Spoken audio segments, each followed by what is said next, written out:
Unassuming nature and energetic delivery style endeared her to the audience. The valuable content and lively training methodologies ensure a no-sleep session.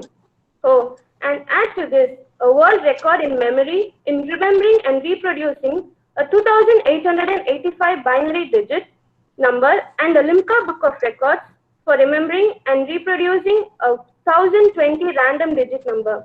We welcome you, ma'am. Thanks a lot. And I would like to introduce our Head of the Department of Human Resource Management, PG Vaishnav College, Dr. N.C. Martin. He is highly experienced academician and have about 20 years of academic and administrative experience as professor, HOD, dean, and registrar. He did his postgraduate in labor management and PhD in labor law from Tamil Nadu Institute of Labor Studies. He started his career as a lecturer from the same institution. He held various positions in arts and science colleges, engineering and media college.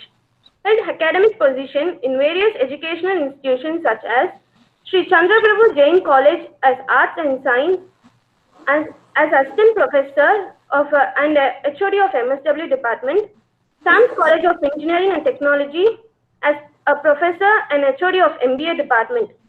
He was also the placement officer for the entire division of Sam's College of Engineering and Technology. During his tenure, he successfully placed engineering and management graduates in top-notch companies and manufacturing and service sector across the country. He continued his career in St. Joseph's Arts and Science College as a Dean of Academics and L.V. Prasad Film School, one of the best film schools in Asia, working as a registrar. He has added number of research papers and publications to his credit and he is an expert in the subject of labor legislation and industrial relations. He has given center results in various HR specialized subjects and in the university examination. We welcome you, sir. All the participants will be muted during the session to avoid disturbance. This session will be recorded for educational purposes. Now I request Dr. N.C. Martin to speak a few words about our facilitator for the day. Yeah, thank you, Ma. Thank you for the introduction. And a very pleasant good evening to one and all. And I'm very pleased to invite our resource person, Lalita Nandakumar. So very proud to have now our student parent to be part of this webinar to host this to benefit us. And I thank you, ma'am, for this one. And also I welcome one and all like the professors and the students from various institutions and also HR strategy. So the topic, the strategic human resource management, that is barriers in human resource management. So it is indeed a very wonderful topic. And so we all know that strategic human resource management, so not only focus on internal issues of HR, but also it focuses on addressing and solving problems what affect people management related issues. So in the long run globally. So the main importance of strategic human resource management is to increase employee skills by focusing on business problems that happens outside of human resources. So the strategic human resource framework, I can say that it aims to leverage and align HR practices to build critical capabilities that enable an organization to achieve its goals. So on the whole, the strategic management offers both financial and so non-financial benefits to any organization, so with practices. But at the same time, it is very difficult to attain the set strategies. So that is we can see the barriers. So every organization focuses on long-term goals, and hence it is quite difficult to attain the short-term goals. Sometimes even managers do not think strategically, and due to their incapacity, like lack of technical knowledge and insufficient training, so may not perform better. So they also do not recognize the activities of strategic management and does not get involved in doing innovative ventures. Even some managers do not properly understand the role and the reason. So is a lack of knowledge about the responsibility, and this may result in creating a distance between the interdepartmental communication and the functions get disturbed. So other barriers, you can say that includes like difficulty in quantifying the outcomes.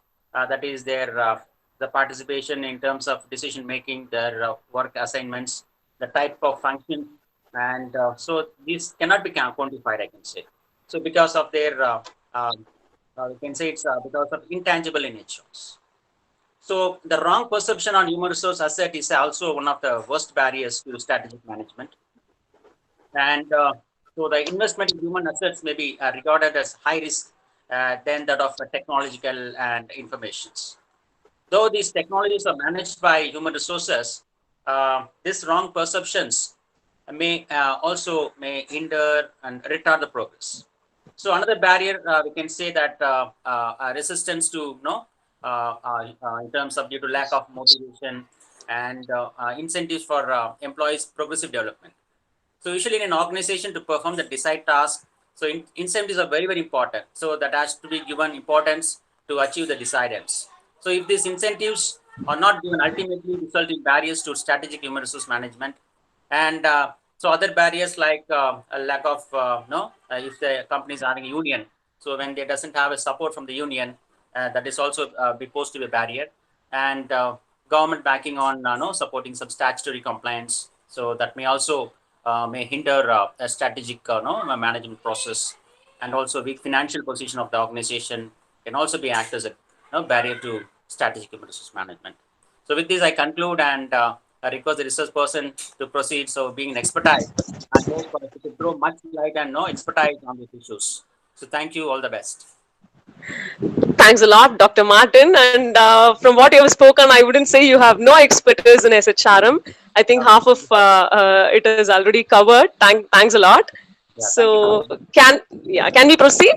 Yeah, you can start, ma'am. You can. Now the Yeah. session is you. Okay. Is somebody sharing the slide? I had sent it. Thanks, Gayatri.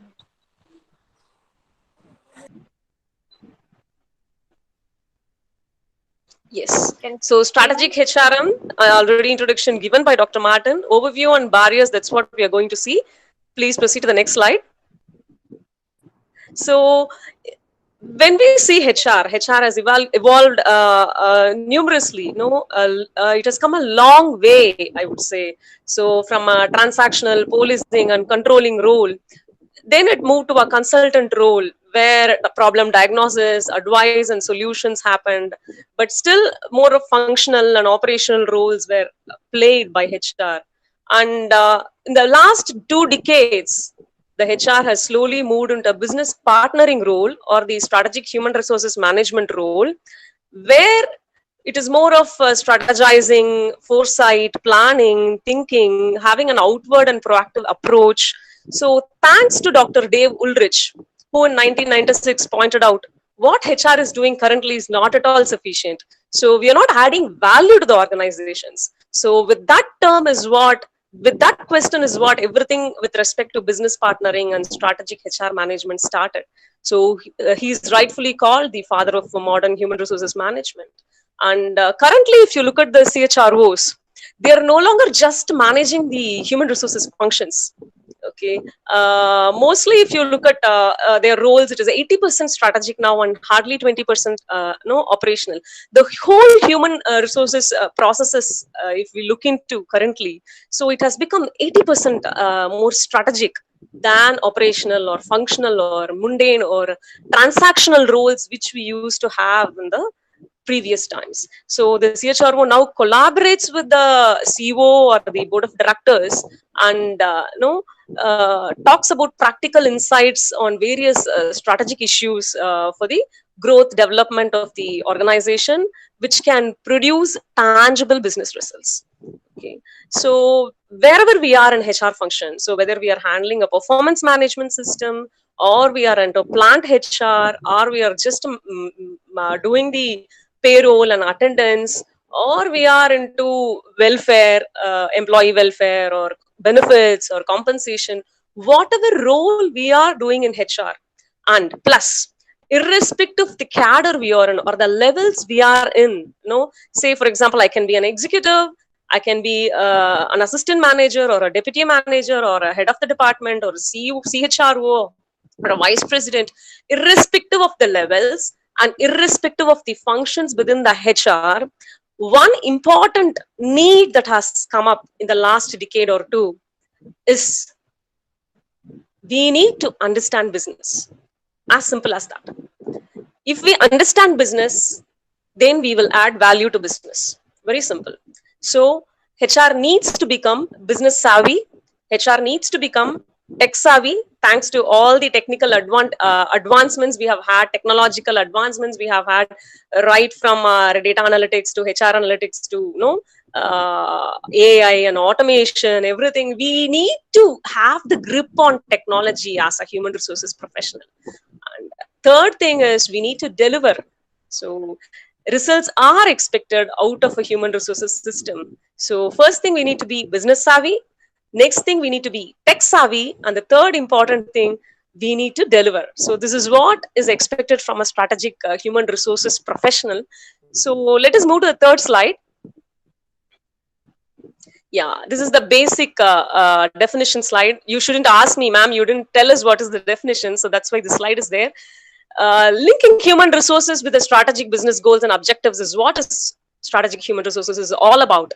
And if we have to say the popular idiom for it, we gained a seat at the table at last. No, that's what we should say.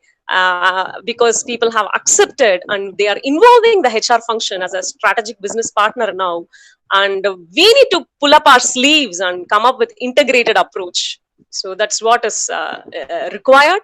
So can we move to the next slide? Okay, why SHRM? So what is the halla gulla about it? Why so much noise here?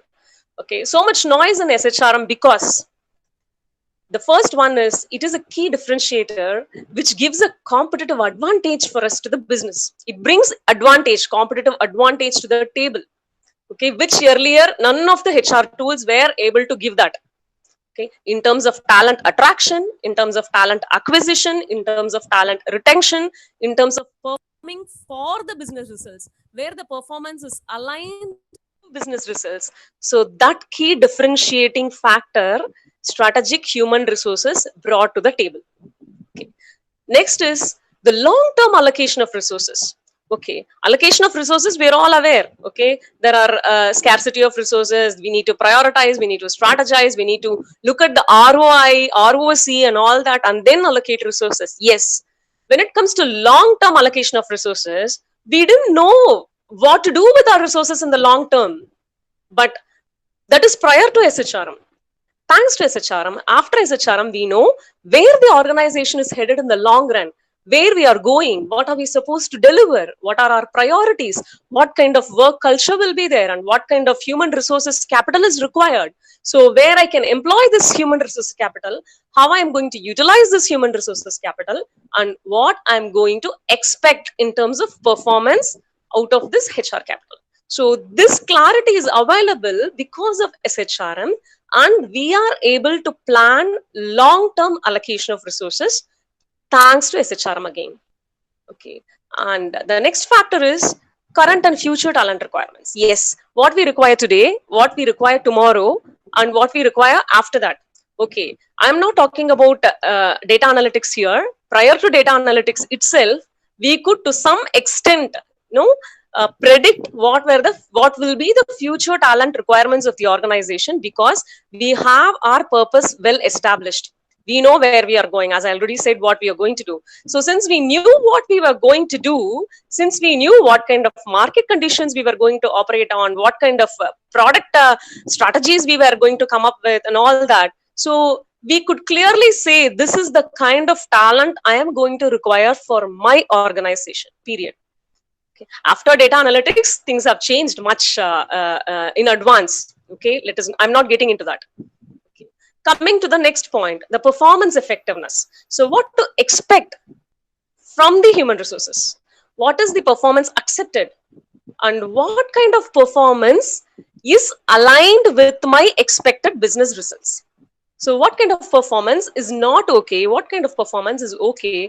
What is effectiveness actually? What is not effectiveness actually? Am I just measuring mundane metrics and saying, yes, I'm effective? Am I just measuring all the activities that I did and said, I spent so much on training, I spent so much time on talent retention and all that, without qualitatively measuring the effectiveness of the HR initiatives? No. After strategic human resources management came into place, performance was aligned to the business results and effectiveness was qualitatively measured. End of the day. Okay. Then comes the process capabilities.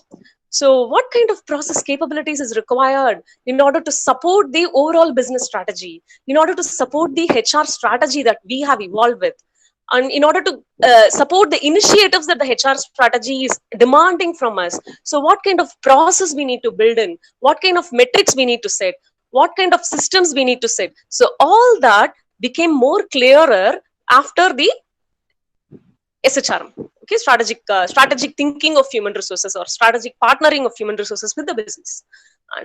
And the last one, more vital, it is with respect to the culture. Okay, what culture will foster this kind of a performance environment that I am looking at? What culture will support this kind of a collaboration and teamwork that the organization is looking at? What culture is a big no-no or a red flag, and which directly unmatches the kind of a strategic fit what we are looking at? So this kind of clarity was available in a much better way after the strategic HRM took over from the regular HRM or HR management. So this is the reason why we need strategic HRM. Can we move to the next slide? Okay. Now, this is the core of the webinar today, this slide. What are the implementation hurdles when it comes to strategic HRM? I'm afraid most of it has already been just now discussed by Dr. Martin. It's okay, let us just proceed. So first thing which I came up with, when I thought of implementation hurdles, by my practical experience, what I have faced in the industry as an OD consultant, is these sudden changes in the goalpost. Okay, the goalpost changes, and of course, in small and medium enterprises, it's quite common because the market condition changes, the political atmosphere changes, technological advancements happen, and due to lack of foresight, planning, or prediction, people have to shift according to the business demands and needs. So goalpost keeps changing for small and medium organizations. But there are cases where, for even larger organizations, the goalpost suddenly changes. It happens due to unforeseen factors. Of course, there is predictive analysis, prescriptive analysis, and people have foresight, planning, vision, strategies, everything in place.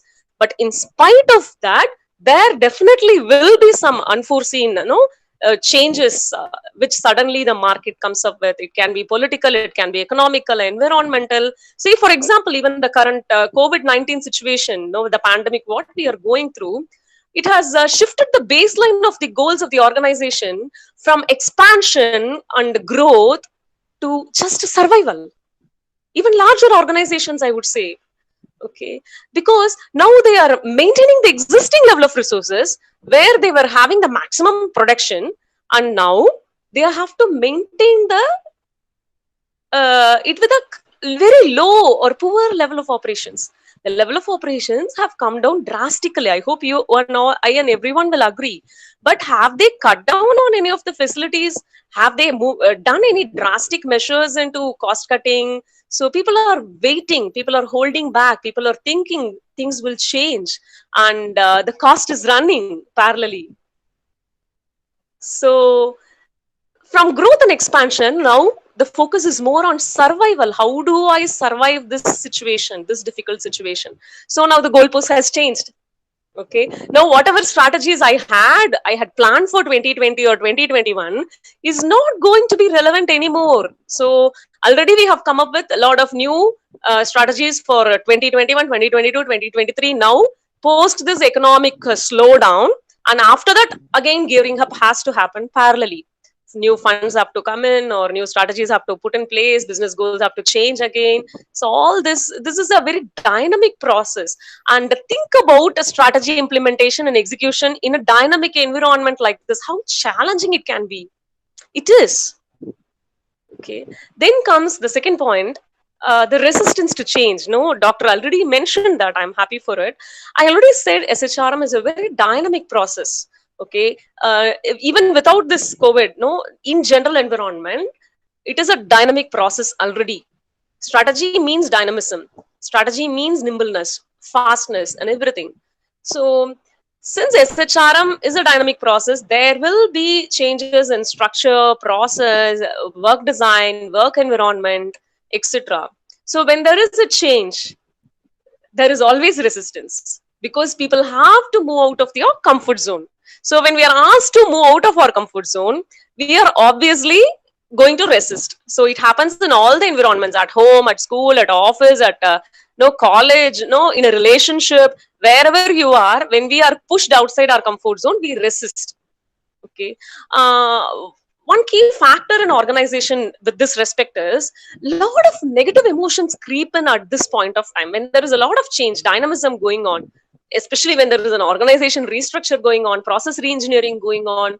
So a lot of negative emotions creep in. So somebody is confused, somebody is depressed, somebody is anxious, what is going to happen next, somebody is angry. Okay, so we don't know, there is a mixed emotion happening at a larger scale. Okay, so a proper strategy implementation requires foresight in this area a lot. That is why we have a lot of models when it comes to resistance to change or change management. We have the Kurt Lewin's model, we have the ATKAR model, we have so many models. So we have the 7S, McKinsey's 7S framework. So all these frameworks were put in place because the resistance to change has been such a big impediment when it comes to organizational development, strategy execution, strategy implementation, SHRM implementation, and all that. So that is why the giants have come up with so many models, and yes, thanks to them. And many of these models are really handy and come in successful at the hour of need. And now managing such negative emotions also requires one more thing: strategy at one place, foresight at one place, or planning at one side. On the other side, okay, we need a reactive kind of mechanism also, because we don't know, we cannot always predict human emotions. Okay, we don't know what kind of emotional environment the organization will go through. So identifying the symptoms of organizational unhealth or such kind of negative emotions at the first instance is very vital. So we need to identify at the first instance. So when we are falling sick, say for example, the body is falling sick, suddenly the temperature rises or we have a headache, that's the first symptom or the symptom of the first instance. So we need to capture that symptom at the first instance, and then we need to isolate it and treat it separately. Okay, there are a lot of strategies for it. Communication strategy helps a lot, especially in this particular area. So this is a resistance to change needs to be carefully handled in terms of both strategy formulation and strategy implementation. So the third point here is the interdepartmental conflicts. Okay, so when there are people, obviously there are going to be conflicts. Very simple. So especially in organizations, it has become very widespread, and thanks to the culture here, so we have had enough interdepartmental issues across organizations, across levels. So most damaging habit in this is the empire building syndrome, or the behavior of the manager or the department. You know the empire building syndrome, right? This is mine, this resource is mine, this team belongs to me, they are under my control, they listen to me. So that kind of an organizational politics come into play. I can quote a lot of examples for that. Say for example, there was a manufacturing company in Chennai, I don't want to name. They came up with a greenfield plant. You know what a greenfield plant is, no? So this greenfield plant was a strategic idea. So they implemented the idea. It took more than 3.5 years. They had their own land, so it was easy for them to do. It took more than 3 years from inception to begin operations. So that kind of infrastructure they developed. And first 6-7 months, the plant was functioning pretty smoothly, actually. And post that, the organization took one more decision. So in Chennai, they had an R&D facility, or separate R&D facility. What they did is they moved that R&D facility to the same premises where this greenfield plant is located. Okay. Now, after this, post this, if you see, Both facilities started functioning in the same premises. Both are two strategic business units by themselves. Both have two different heads, each one for themselves. And now the productivity levels came down. And a lot of friction was observed between these two units. Within the unit, outside the unit, suddenly something was going on. So suddenly the numbers dropped in both the places. So it was a process going on for another 6 months, and the top management was worried. Okay, what is happening here? Let us do some intervention. They did some pre-intervention work, and they called in a lot of consultants, and we were hired. Thanks. We were hired for the intervention, and we did a team building intervention for them. And we exposed this empire building mentality of one particular head out of the two. One particular head was doing the empire building mechanism or behavior, due to which the conflicts and rivalry mentality and friction, everything was there. Okay. Simple. The issue is very, very simple. Okay. Who was in charge of the shared resources? Okay. It is very important for a human being to own the tough. We are social animals, end of the day. A lion owns the tough. A dog also owns the tough. I know you would have observed that. So a dog, in the night time, you can easily observe this tough mechanism in dogs. We go to a particular street, and the dog who belongs to that street suddenly will come and start, yelling at us, or what, I'm not getting the word suddenly. And only up to a point it will chase us. Once we cross the street and go beyond its border, it will stop at that point and start barking from that location only. It will not cross its border and come to us once we cross its own boundary. So that boundary, what the dog owns, is the territory or the turf we are talking about. It is present for all the animals, be it a lion or a tiger or any animal. No, it has a turf. Few animals have a smaller turf, and few animals have a larger turf. Now I'm going back to this plant at Chennai. So one of the head wanted to own the turf. Of course, he's owning his own turf, but he wanted to own the entire campus. So that's why he was creating all this friction between the employees. He was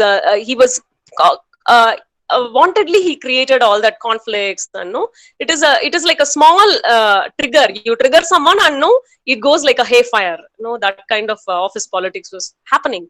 Of course, we sorted it out and all that. So I'm saying, in such a turbulent environment where these kind of interdepartmental conflicts are happening, so the strategy fails.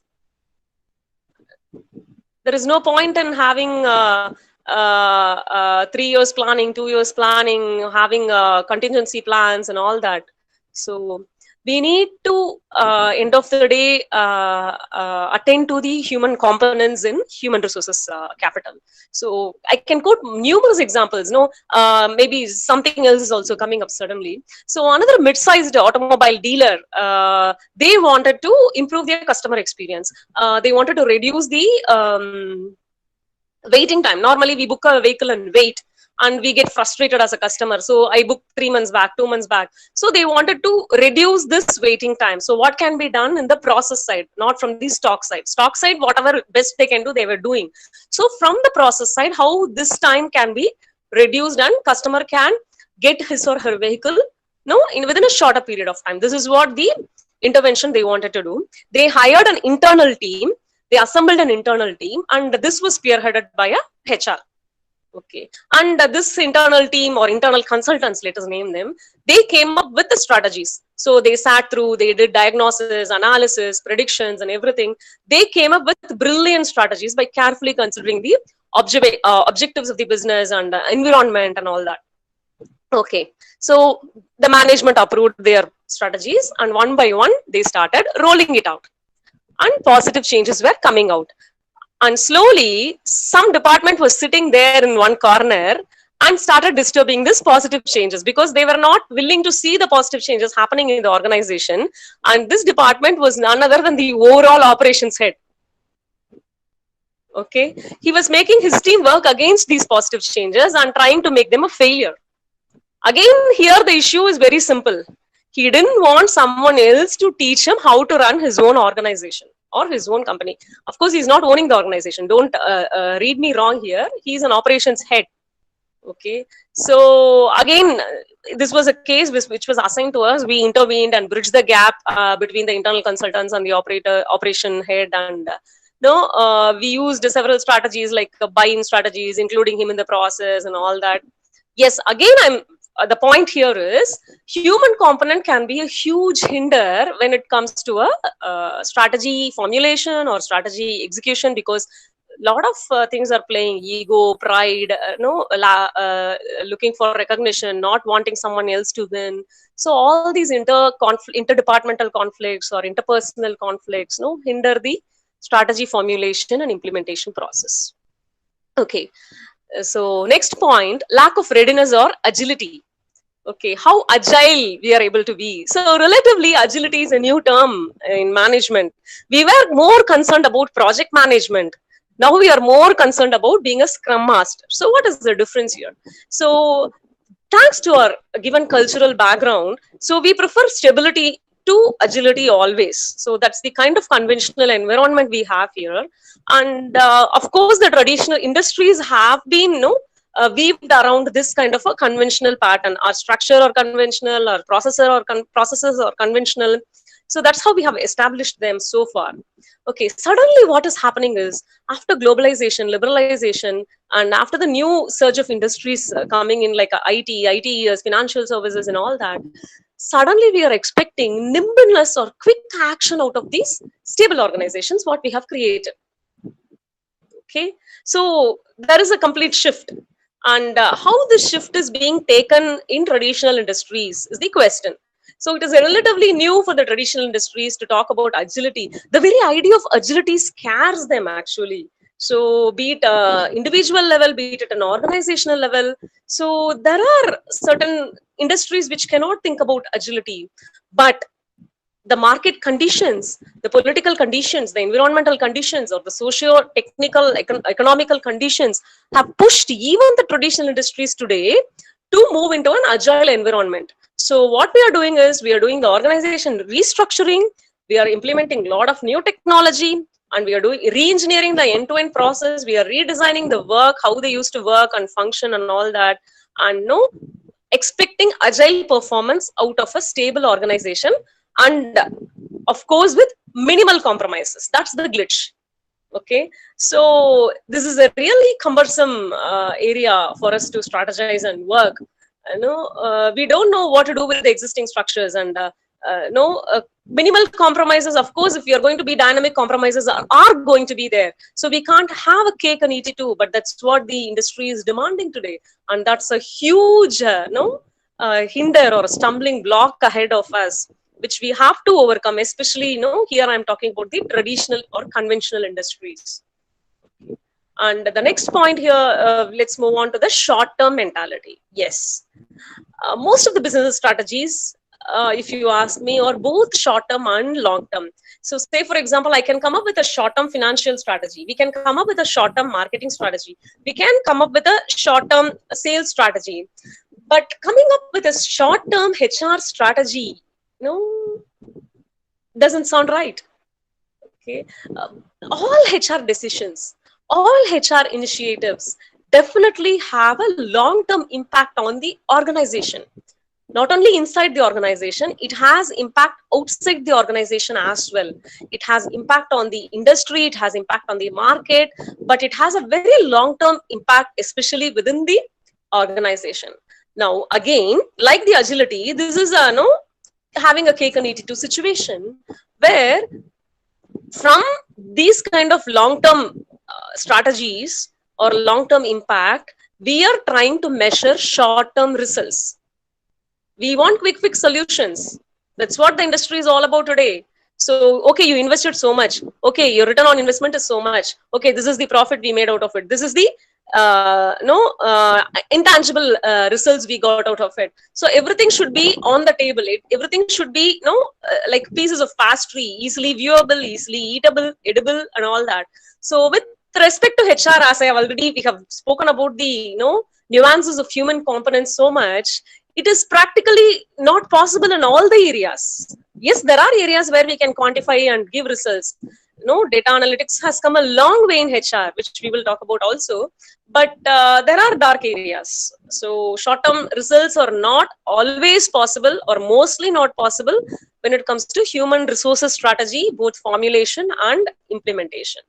And the next point here is the limited resources. I think Sir touched upon this point also, if I'm right. So we have scarcity of resources. Rhetoric and reality always doesn't match. So we have this limited resources syndrome also within the organization. Talent is either not available, in the sense, a lot of talent is available, I agree, but not in the qualitative terms that is required to deliver business results currently, not in terms of strategic fit or alignment, not in terms of cultural fit or alignment. So that kind of a talent is rare, is not available. That is the first one. Second one, even if it is available, we have already been using it on something else, for something else. So we have the talent in some other department, some other function, some other location. So now relocation is always possible. Reallocation of resources is always possible. I'm not saying no, but it is again a compromise. So somebody has to compromise for the resource, and this can again lead to organizational unhealth and conflicts and all that. And okay, not available is one, available but used elsewhere is another. And another important thing in this, the third thing here is talent is available elsewhere. Elsewhere meaning not within our organization. So talent is available with our competitor. Say for example, okay, now talent hunting happens. So talent hunting is healthy, but as long as it doesn't reach the level of poaching, so again leading to an unhealthy competition externally. So poaching kills each other's businesses, and that is not healthy. So limited resources is one important factor that hinders the strategy implementation. Not just talents, I would say, in this. So even the resource crisis happens on other resources as well. So resources could be physical, like raw material, or facilities, or things like that, processes. So internal bargaining constantly happens at the board in order to get the quality resources on hand. And constant bargaining without having good results obviously leads to frustration and negativity in the managers, also waste their time and efforts. So here, whether they will focus on strategy formulation, or strategy implementation, or strategy execution, or strategy collaboration, or they will they start fighting for resources within the available time they have. That's a huge challenge. And moving to the next point, difficulty in connecting certain HR programs with the bottom line results. Yeah, here is what analytics has a major role. Yes, I would definitely agree. HR metrics and HR analytics has helped a long way for us. No, we have come a long way with the help of those tools. HR initiatives now are quantifiable. It's like a cakewalk. We have a lot of analytic tools today. Both we have activity measure tools, we have performance measure tools. So we can easily quantify HR initiatives. As I already said, there are still dark areas. Okay, we cannot quantify everything. We cannot quantify every HR initiative linked to strategy into the bottom line results. Bottom line is financial results, end of the day. Okay, they are not interested in what skill I learned and what attitude I changed. Okay, that is all there. But end of the day, what did you bring to the table? That is the question today, right? So in that per se, I wouldn't say everything is quantifiable, or there are dark areas again. So say for example, when it comes to training analytics or learning analytics, so we have been constantly talking about and using Kirkpatrick's model or the Jack Phillips ROI model. So, okay, even with Kirkpatrick's model, how many companies and for how many programs have gone past beyond level 2? That's a huge question. Level 1 definitely happening. Reaction level feedback 100% for all the programs. Smiley sheets are there, and even it is an online digital versions are also available for that. Okay, it's happening. And the learning level feedback is happening in many programs. In technical programs, 100% happening. In behavioral programs, also many programs it is happening. Pre-training test, post-training evaluation. What was the score before? What is the score after? And all that is happening. And when it comes to even the level of behavioral change or the role change or the skill that has been learned after the training program, except in the areas of skill matrix where technical and we are able to directly map it. So level 3 is happening quite rarely. And level 4, I don't think so. Business results. Are we doing it for all the programs? Okay.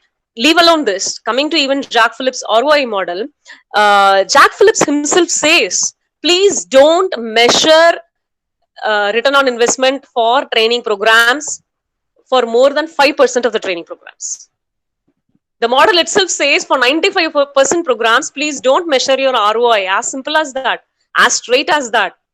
Meaning, there are a lot of nuances in that. He says for behavioral programs, there is no point in measuring ROI because intangible results are not quantifiable directly. Okay, you can quantify it. There are ways to do it. But still, what he says is, quantifying such results and taking all the efforts and time for measurement of this training effectiveness to the level of ROI is more cumbersome, more costlier than the actual training program itself. So there goes the motivation. Already we are not doing. Kirkpatrick itself we are not doing. So already the founder of the model said that. So who do you think is going to do that? Practically not even for 5% of the programs that is happening currently in the industry. Okay. So coming back. So how do we justify training now? When I'm sitting at the table, I cannot say, oh, my participants enjoyed the training program. Oh, my participants learned this, learned that. That is not what the board presentation is expecting from me. That is not the quarterly results I'm supposed to project over the projector. So this is the gap.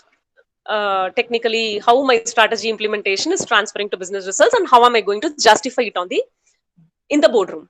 Okay. We have few more points to go. Till what time can we go? Till 7? Yes, ma'am. There's no issue. Okay. Okay, fine. So I'll go little quickly. I think I've been going slowly.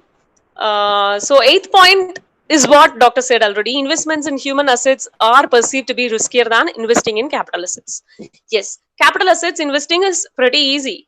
Okay, we know this, it is going to be stable with us. We know the monetary value is going to increase with the time period. Maintenance cost is pretty low compared to the human assets. But in terms of human assets, we have 3 major challenges. One is whether the performance is going to be consistent, whether he is going to stay with me for a long time, whether he or she is going to be loyal. So performance, longevity, and loyalty are the 3 major issues. So why the organization would prefer, if there is availability, to invest more in a capital asset like a technology or a production facility or a training facility than on investing in human capital. Okay, the support for implementation is always skewed towards that side, unless the HR takes a lot of effort to justify the same.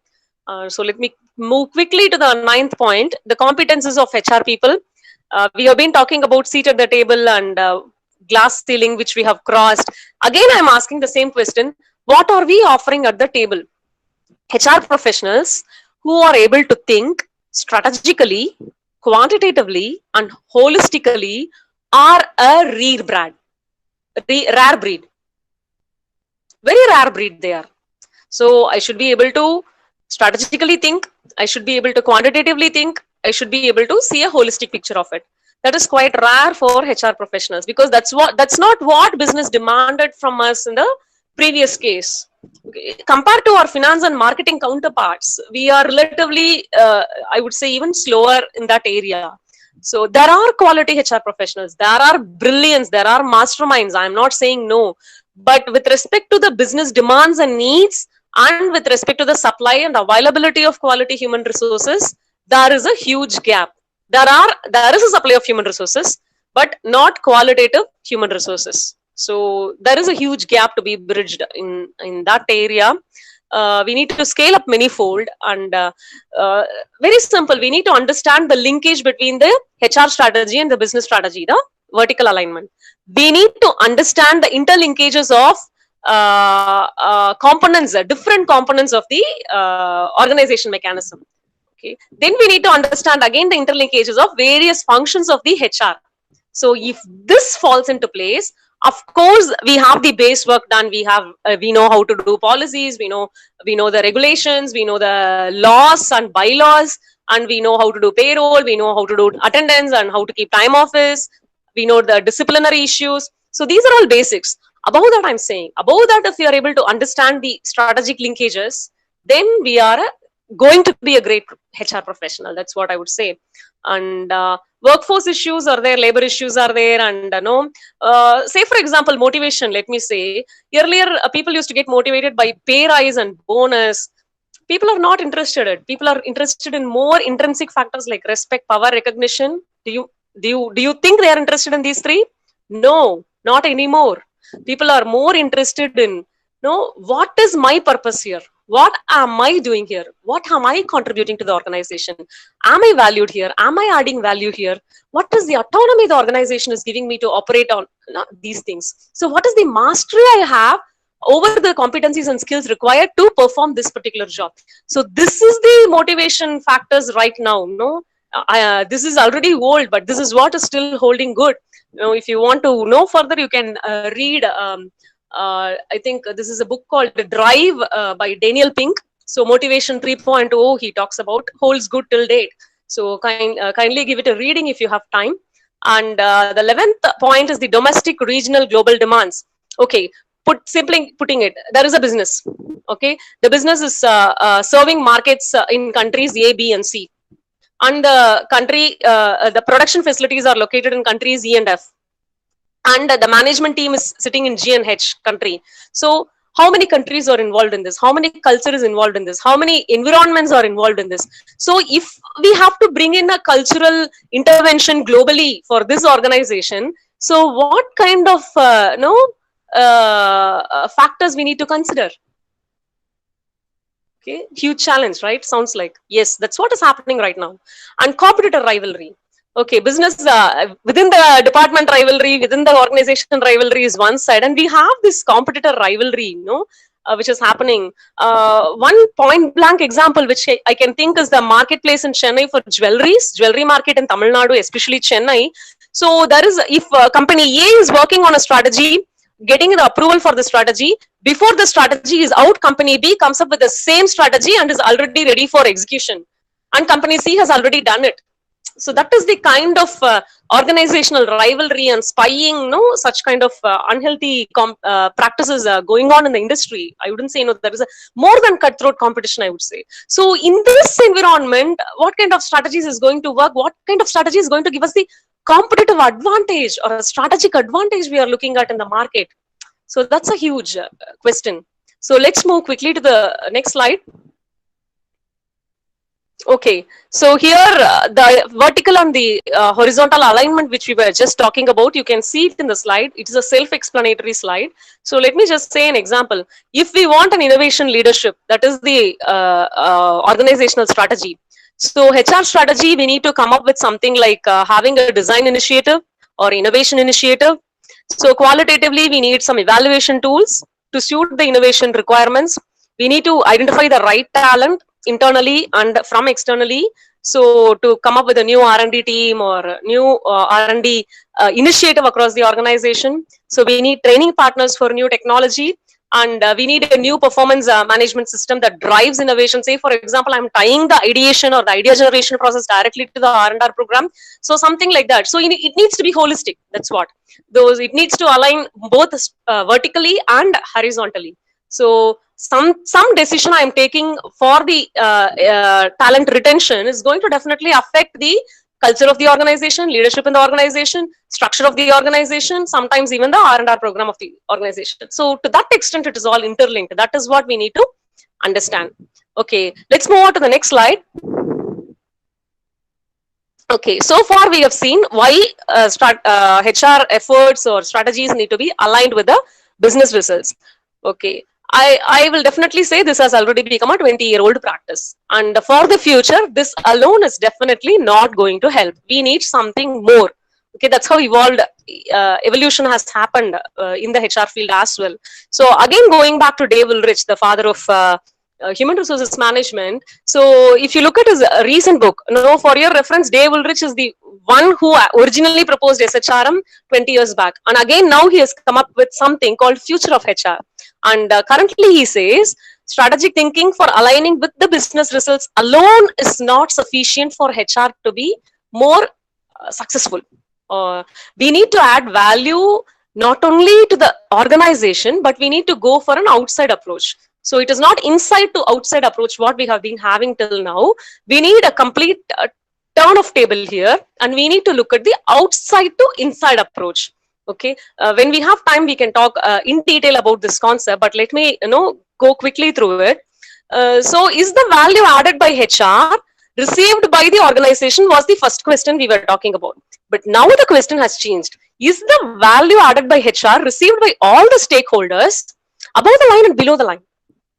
Below the line, we know they are the employees, supervisors, managers. Above the line, stakeholders, shareholders, investors, customers, community, the regulators, and the channel partners, the dealers. So to everyone is HR adding value. How is it possible? Yes, that is what is becoming possible now. Does my organizational support culture support the customer expectations or the shareholder expectations, or our capability initiatives like say for example the leadership pipelining or the talent acquisition aligned with the external business context, not just the internal results. External business context, I need to align with the stakeholders, I need to align with the external business context. Okay, so this has been happening from an inside out approach, but we are talking about an outside in approach. Say for example, he quotes a beautiful example, Delta Airlines. So let us name the company here. Delta Airlines has come up with a new in the past few years has come up with a new system, employee bonus system, where 2% of the employee bonus coupons are distributed to the frequent flyers. Who are the frequent flyers? The customers. So the customers have the 2% of the employee bonus coupons with them ready at hand when they are flying. So what impact does it have in the business? So if I am the customer of Delta Airlines, I'm a frequent flyer, I'm having a coupon with me. So when I am flying, when I see a good service from the employee, I can immediately just draw out and give the coupon to that employee. See, the employee bonus system is directly linked to the customer. And it is a completely outside inside approach. So like that, so the culture of the organization, the practices of the organization, the value that we are creating, and the capabilities in terms of HR capabilities, organizational capabilities, leadership capabilities, all this have to be aligned with the stakeholders in terms of customers, in terms of investors, in terms of channel partners, in terms of regulators, in terms of community. So this is the future of HR, and I think most of you being students, 10 years down the lane, this is the area you will be working in or working at. So okay, and now shall we move to the last slide, important slide. Thank you. So I think I rushed through the last slide because of lack of time, but that's okay. Thanks a lot for this wonderful opportunity. So if you have any questions, we can discuss if you have time. Yes, ma'am, we do have time. Okay.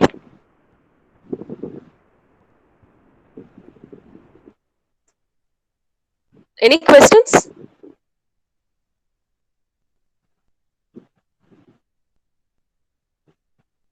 Okay.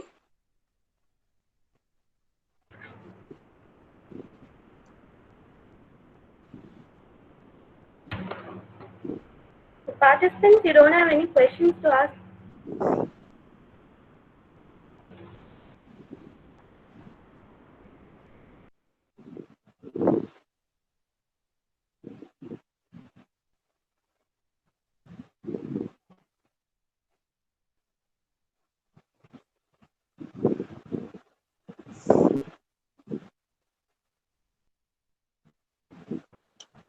So kindly unmute yourself and then you can say.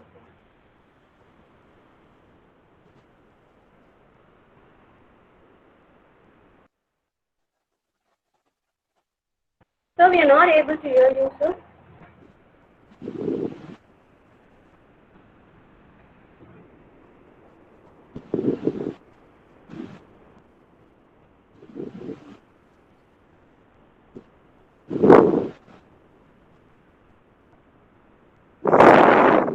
Is it on? Am I audible? Yes, sir. Yes. Yes. Yeah. Can you go back to the BCS slide you brought in before the closing, wherein you talk about the standard company vision, mission. Are you sharing the presentation? Somebody else is sharing. I think she's doing it right now. Which slide? You know that mission, vision, the BCS slide you brought in after the 11 list down thing. Yes, yes, yes. HR strategy roadmap, slide number 6. Yeah, I think so. I think Gayatri is sharing. Are you sharing, Gayatri, the slide? Yes, she has shared. This Dave Ulrich, you talked about recently, he made a big session. You are talking about from that or from the book?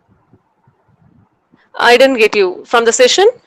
Yeah, you talked about Dave Ulrich Yes. outside approach. He recently Ye- made a big talk, and everybody participated. Yes, because he recently released the book, The Future of HR, Okay. Outside Inside Approach. Okay, if the slide is not coming, you can just talk about it. Initial part is very clear. This slide is definitely not from there. This is the regular strategic alignment slide. No, the slide has come through. Are you able to see? No, I understand that, but I was thinking by the time they bring the slide, you can casually talk. Maybe you can talk directly. Okay. I did not because you rushed through very fast on Yes, that. yes, I can talk directly about it. No issues. Don't have to wait for the slide. You can talk to me. Okay, so he says in the slide I haven't given much information about it, but he says there are 9 components which we have to look into when it comes to the outside inside approach. See, normally we were talking about what is the value the HR adds to the organization. Okay, we need to add value, and now not anymore only to the organization. That's what he says, to the organization and No. to the stakeholders. Sorry for interruption. No, Yes. I was using this as a filling time for before getting this. Okay. I was asking that HR strategy slide itself in that second and third part. You could not expand more. That part only I'm asking. This slide, which one you're asking? 1 minute. Okay, you want this slide only. This slide we are talking about. Yeah, I can't see, but that's this slide where you talk about company vision, mission, value. That Yes. See, second. the organization vision and the mission and values are what is established for the overall organization. So Right. we have a vision towards where the organization is going and the mission through which we are going to reach that vision, and the strategies help the Agree. From that, we vision. have a second session, third session to that slide, that portion. No, we don't have a second session, third session to that slide. So how the strategies of different functions or different departments should be aligned to the overall business strategy. So they need to be aligned. That's what we discussed. And after that, within the function, say for example, now since we are talking about SHRM, so we have the strategic HR strategy here. So we are looking at the HR functions. Say for example, we are looking at functions like recruitment or organizational structure or effective talent management or performance management.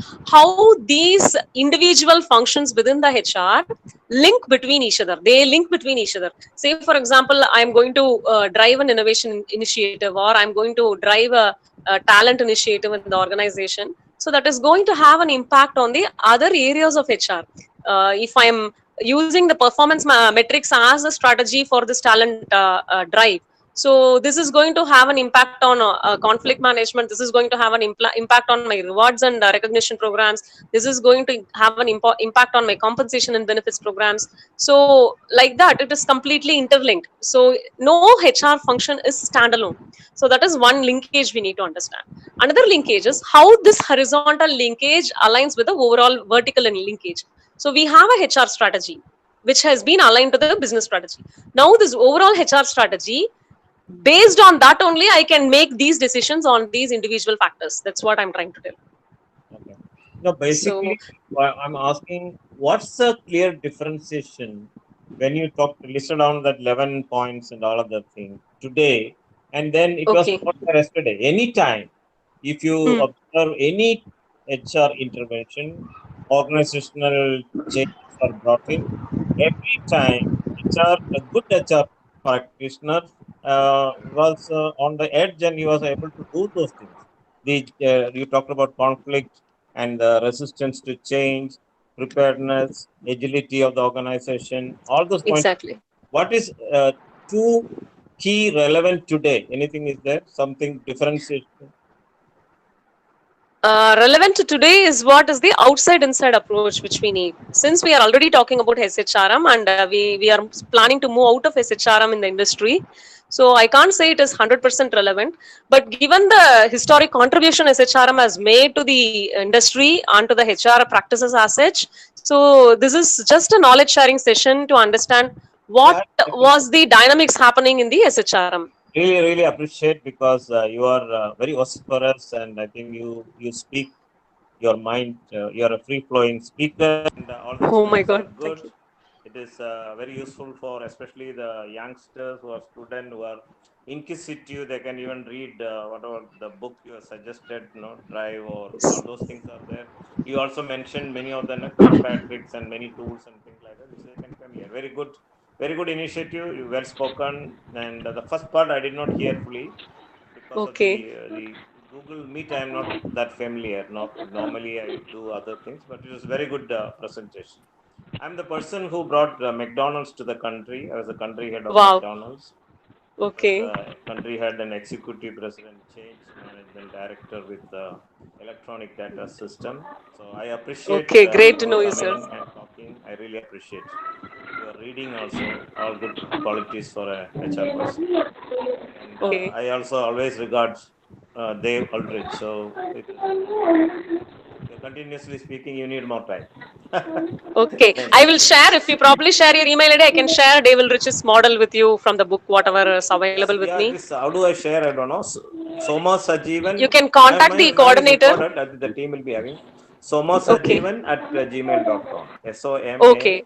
SOMASAJEEV. I'm not able to text. Otherwise, I would not have No, you even can share it spoken. with the coordinator who sent you this link, Yeah, and no they will problem. pass it on Soma to me. Sajivan at gmail.com. They will be having my Okay. address and details. Yes, Okay. I Great, will sir. send. And Thank you. thanks for your feedback. And no, happy to get connected to you, sir. You are very good. You are very good. Thank you. Thank you, sir. Um, Hello, madam. Is there a time for one Sir? more question? Yes, sir. This is Definitely. this is Praveen. Oh, Ma'am, one thing, I'm not a HR professional. I don't have anything to do with HRs. okay. Only thing is I have a HR in my organization where I work. So I wanted to Great. attend this particular session with there were two words in your presentation: strategy and resource. Okay. I'm a teacher. I teach in a Okay. college. So I see every student of mine as a resource. Of course, they are human beings, so human resource. So my understanding of human resource is that. Okay. So I mean, with the open mind, I came for this webinar. I was here. I have two questions, man. Yes, sir. The first question is, in one of your slides, you spoke about future talent identification. Am I right? Future talent finding or Matching the something. future talent requirements. Exactly. In Okay. the mind map you had, one of the circles was that. Do you have Okay. any? Yeah, exactly. So do you have any mechanism to identify future requirement of an organization? Because I'm asking this. The purpose of asking this question is, I train my students today, so they're going to be in the market after 4 years. So Okay. maybe your future requirement today is maybe focusing on the next four. I mean, after the four. I mean, the 4th year from now. Okay. So, is there any mechanism that you use to identify future talents?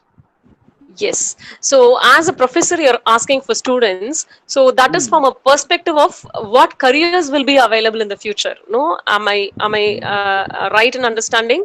No, yeah, you're right. I mean, to make it very simple, you're a HR professional. You are going to tell a company that future requirement of this particular company are 1, 2, 3, 4, 5.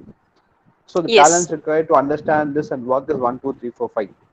So to Yes. come out with that kind of a finding, do you use any tool or any calculation or some? What do you use to? How do you find out that? So why I asked that question is the question about careers is a different question, and the talent requirements matching the talent requirements of future is little inside. Okay, from outside the SHRM slide, the template which had that is talking about the inside environment of the organization. And Okay. yes, there are predictive tools which says for this kind of a vision, these kind of strategies, after 3 years or 2 years, this is the kind of talent I am looking at, and that is how HR is functioning currently. That is the strategic Okay. alignment towards the organizational objectives. We align the talent requirements and work. There are a lot of predictive tools and models available for that. But one word of Okay. caution, based on this, we cannot say this is how the market will be, because this is an internal environment, number one. Number two, this is a very agile environment we are talking about, and HR is prepared for that agility. But when it comes to the students' future, we cannot directly link this to that, because the agility can affect the career and the life of the person. Ma'am, don't you think this kind of link is important? Because if, of course, agility cannot be measured, I understand. It's unpredictable. The market is unpredictable. But if there's any model which you give to, because you obviously you hunt for resources from a college. Okay. They come out of a college. So if you give the Okay. college saying that, okay, so this is what we need, maybe future education or future offices will look like this. The future office Okay. requirements are this. So if you can give us Yes. some kind of a projection, so we Yes. teachers can mold our students according to that, and we can give you better products, maybe raw materials for Okay. your work. Yeah, I meant that. Okay. That's a great thought. I can definitely share some models with you. I will do Yeah. one thing. I'll pass on my email ID to Yeah, the Martin. coordinators, Martin. Dr. Martin is a Martin, good friend of. or the Yeah, he's student a good friend of coordinators. mine. I can get Yes. information from him. Yes. So you can I mail have one. across your queries to me. I will answer Sure, them. sure, One. sure. Do you have time for one more question, or should I stop? Yes. Yes. Yes. Okay. So this is a general question as a HR. For example, Yes. I'm a HR. I'm a HR in a company. I see a problem that is cropping up in one particular department, or maybe one particular centralized department. Okay. My question is, should I jump into the problem and act, or should I wait for the problem to come to my table to act on it? So what will Okay. you do? So What is from the your point of question view? does How not will have you? enough details. If you want me to answer, Typical HR style or a management style. No. Untruth. Anyway. Ah. Data is not insufficient for me to say, because Okay. there are a lot of assumptions based on which I can answer this, but you have to be more clear. Lalita ma'am, see, this is only an image. I was just thinking aloud. So I can, if you want data, I can Okay. think aloud and give you some data. For example, Yes. okay, Yes. there is a clash in a department. For example, the head of a department and maybe the other senior professor, they are not aligning properly. So this is causing a Yes. problem. For example, there is no output being properly given to the management. I think I've Okay. given you some data. So as a HR, I Yes. see that I know this what is happening in the department. So moment I Okay. know about this, should I jump into the department and start acting on the problem, or should I wait for the problem to come to my desk? Great. So it depends on so many factors: your relationship with both the HODs, and the kind of control you have over the entire environment, and what kind of feedback buying system you have for each other. You give feedback, receive feedback. So what kind of mechanism you have for each other, and what kind of a grapevine or informal setup you have in terms of you go for fag breaks, you go for canteen breaks together. So you have personal space where you can get into that person without being judgmental and give feedback. So if all this mechanism is working, you can plunge in and do something immediately. Otherwise, what we generally do is we play around them, and we see to it that they bring it to our table, and then we start acting. If that So buying this is is what I not want. there, then they don't listen to us, This and gray we point is become not possible with non-productive. the gray point is not possible with HRs, because HR is one person who will always have tea alone in the canteen. No employee will go to a HR and say hi ma'am and come and sit with them and have a cup of tea. Maybe they don't give That's what we information or get think. information. That's what is They looking always obvious, but that's not true. I hope all the HRs will agree with me. depending on the kind of person the HR is. No, yeah. Yeah, I mean, they have more information don't about take us it. than we do. Yeah. That's why no one will dare to go and sit with them and have a cup of coffee. Anyway, man, thank you for those two very interesting Thanks points a you lot. made. Thank you. Thanks a lot. Bye bye, man. Yes, Thank you. yes, thank you. Martin Thank sir, you. a special thanks to you for informing about this webinar. Thank you, Martin sir. Yeah, yes, sir. Thank you, sir. Thank you. Very good questions, Professor. Very good. Yes. Ma'am, this is I didn't Dr. get you, sir. Martin. What is it? I didn't get you. Very good questions you asked. Good questions. Thank you, sir. Yeah, thank you, sir. Thank you. Ma'am, this is Dr. Martin. Yes, sir. Yes, sir. Yeah, so the entire session you're able to give in a very nutshell, no, the entire content within a stipulated time. So thanks Thank for you, sir. that. It was really a valuable session for everyone. We enjoyed that. So one Yes, sir. question, for instance, you strategic human resource management, no doubt, it is playing a great role in delivering changes in organization. So Yes, that sir. aspire to reposition itself in the face of changing competitive conditions. Okay. So how this strategy can no evolve or involve in new structuring and new training, so that delivers the shift to new business context. Okay. So how has SHRM can do this, or how the existing strategies can do that? Can do this? No, I didn't get your question right. Yeah. How this existing strategies? So if we have to make the existing strategies relevant for the new business requirements, no, that depends on the match. Okay, Okay. if it matches the business requirements, then we can go ahead and do it. But if it is not matching the business requirements, then there is no point in no carrying the weight and no killing the Okay. organization time, efforts, and money and all that. So we need to re-strategize. Mhm. We cannot kill or cannibalize something drastically that is given the environment, but we need to come out Okay. of it quickly, as quickly as possible. That's what I would say. Okay. Okay. Thank you, ma'am. Thank you, sir. So thanks a lot for the wonderful May I questions. Yes. Yes. may I ask one question, please? Yes, please. Yeah, ma'am, you've presented phenomenal amount of models and theories and a lot of rationale for the functioning of HR. Okay. The actual reality is that whilst the students learn a lot of these models and a lot of these concepts, when they get into the workplace, translating this into practical reality is their greatest single challenge. And that's where I think the huge gap which is not getting bridged. And it's only when they enter the organization they suddenly realize that they're fish out of water, True. and survival for them becomes a problem. True. In fact, they're not even, not even the fundamentals of recruitment are not known to them. Okay, True. and they ultimately end up, just filling up positions with somebody or the other. So that's where they really make human resources are really a resource that, I want a man, I put a man over there, finished. Okay. Now that cannot be the end point of HR. HR Okay. has got to bring in quality into its action, and that is True. only possible when you translate theory into practical reality.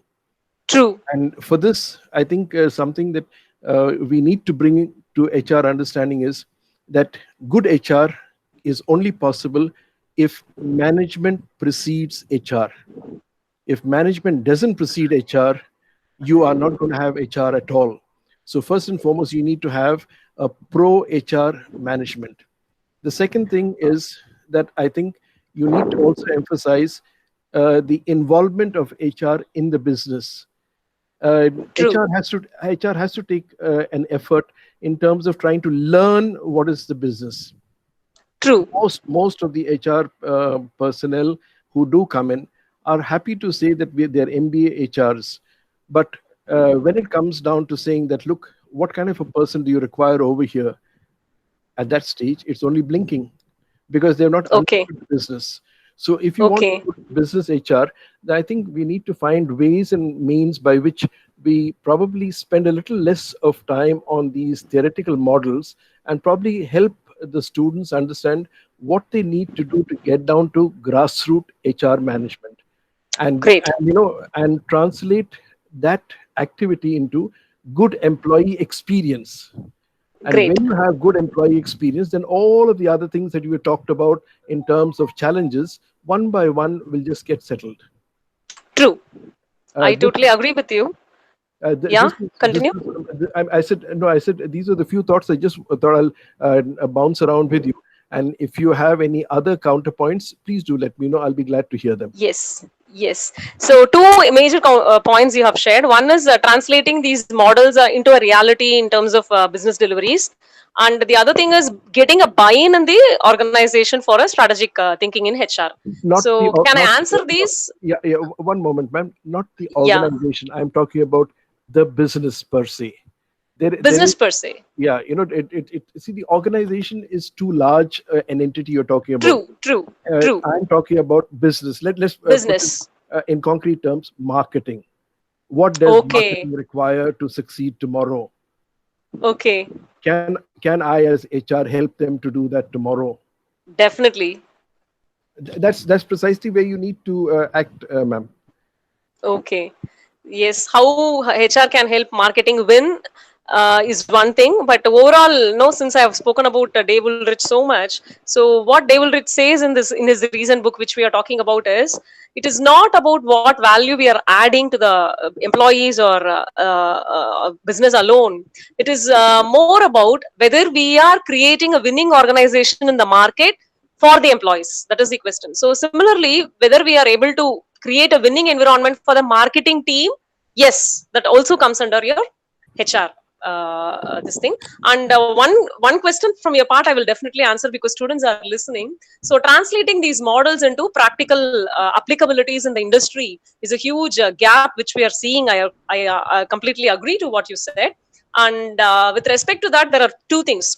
I want to fish. I want to do fishing. So I'm buying the best boat. I'm buying the best equipments. I have all the safety measures with me, and then I go and put my hook into the water. Okay, I cannot expect shark right at the beginning. So the capabilities like a fishing rod or the ship or the life-saving jackets are all your models which we are talking about. And the actual skill of fishing is the practical applicability what they have to learn in the waters. That's what these industry internship programs and no interaction programs are aimed at. This knowledge sharing session is a different one, but from the student side, what I would say is you have all these best of the equipments with you, and wait, you need to find your catch. Once you find your catch, you have the patience, you have the capabilities, then you can gain your space in terms of going up as functional heads or implementing strategies and all that. So just because I know a lot about HR doesn't mean practically I can handle these functions right from the beginning. No, there are a lot of human components which we already spoke about, so we need to wait. True, I agree with you. I think the critical point that comes out of what you said right now is we are waiting for internship to help understand how to fish. I would say Correct. why don't you move one step behind? Uh, can we not have some kind of this internship, action actually take place in the colleges itself?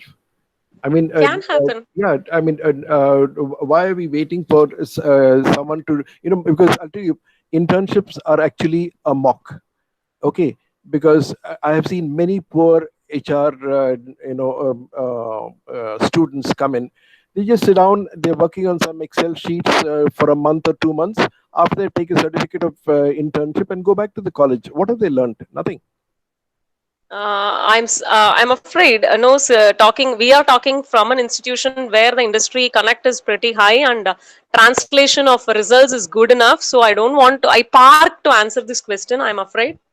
Okay, all right, and no problem. I mean, each of us has our own experiences, Yes. and I mean, I'm sharing my experience in terms of what Okay. really internships. Anyway, and I think we can take this offline. Yes. Thank you. Most welcome. Most welcome.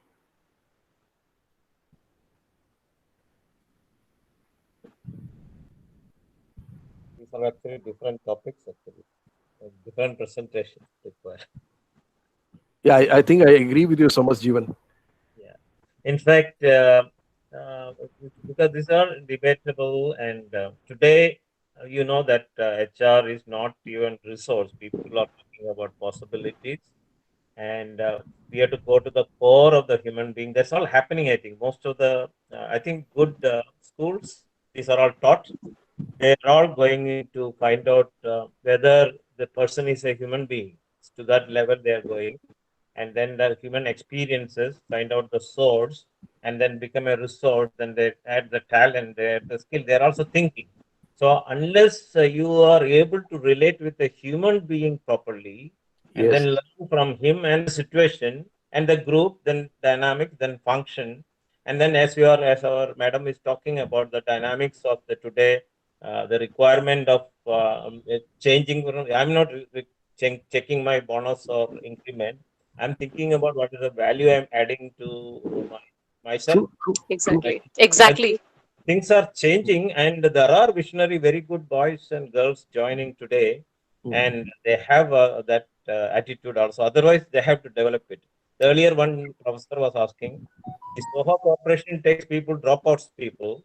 They teach what the function, what the latest technology, computer programming, Google is doing next 6 months. That has been taught in Soho Corporation, and they teach only 4 subjects. One is the business English, means day to day I have to write to the director commercial, I have to deal with the dealer. How do I do that English? And the finance about really doing the what is a challenge of a CFO, how the profit happens in the organization. Those few things, whenever they're in a mood, they teach the basics of that, not the other all fundamentals of entire thing they're taught to that. I think people are trying out methods and process and procedures like they involve. There's a college in Pune. They take the entire community cleaning, community cooking. Now during pandemic times, the entire MBA students are doing that, cleaning the floor, cleaning the community. They're participating with the panchayat village, which means they become like an IAS officer by the end of the course. So things are being done, but not in full fledged, because you may not. Sometimes some people don't how to even talk even, so they come. There True. are many things, but very good professors. I tell you, really appreciate to see that professors are really keen to see. I think the nicest thing, Very true. the nicest thing that you've said, which I really appreciate, is that we don't have to talk about human resources any longer. The human being is human potential, not just one more resource like a table or a chair or a pen or a pencil. That's why I go to the level of human being as a mineral human being, vegetable human being, animal human being, human being. The transformation is happening. So fundamentally, I talk Good one. little more, and Good one. I'm telling these are all subjects which can come in. But anyway, this forum is very good. They are all Absolutely. encouraging. I really appreciate the two both professors, the way the politely, very humbly they're putting the questions and asking time and permission. Hats Yeah. off to you. I go to earlier. I used to go to Oxford and that places, and there I feel the students come like this only questions. Something really good. Good session. Okay, that's Thank you, sir. thanks, and that's a wonderful perspective, sir. Yes, Yes, ma'am. yes, Varshini, yes, Yes. Dr. Martin. Are we through or? Yeah, the word of thanks, ma'am. Yeah. I thank Mrs. Lalita Nandakumar for a valuable inputs in the topic, the barriers in SHRM. Hope this session helps everyone understand a lot about SHRM. Thank you, ma'am. I also like to thank our beloved HOD, Dr. N.C. Martin, for arranging this webinar, and I would like to thank Professor Batni for her support to organize this webinar. Finally, I extend my gratitude to participants from various professions and students. Once again, thank you all. Hope you have a nice day. Thanks to the DG Vaishnav HR department. Thanks to the HOD Dr. Martin. Thanks to the student coordinators and other faculties. And thanks to all the participants for your patient listening. And you brought in wonderful questions. I really enjoyed answering them. Hope we will get connected. Thanks a lot. Thank you. Yeah, thank you very much, ma'am, Thank for you. spending your valuable time with us. It was really an enlightening session. We enjoyed a lot. Thank you, sir. Yeah. Thank you so much, ma'am. Thank So you. we do. Thank you very much, everybody. Thanks to all the participants. Thank you so much, ma'am.